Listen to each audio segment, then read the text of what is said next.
I was about to upload my other one, but now I got another one, probably a special marine warning, if not an SVR. It's probably an SVR. The National Weather Service in Upton, New York, has issued a severe thunderstorm warning for southern Fairfield County, southern Westchester County in southeastern New York, Rockland County in southeastern New York, until 7:30 p.m. At 6:38 p.m., a severe thunderstorm was located over Dobbs Ferry, moving east at 30 miles per hour.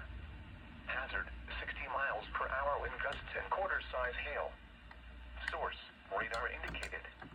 Impact, minor hail damage to vehicles is possible. Expect wind damage to trees and power lines.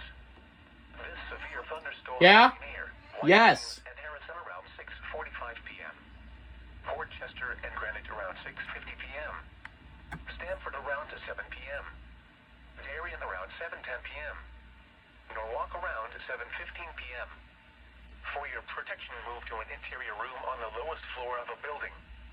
Torrential rainfall is occurring with this storm and may lead to flash flooding. Do not drive your vehicle through flooded roadways. Biplanes in this.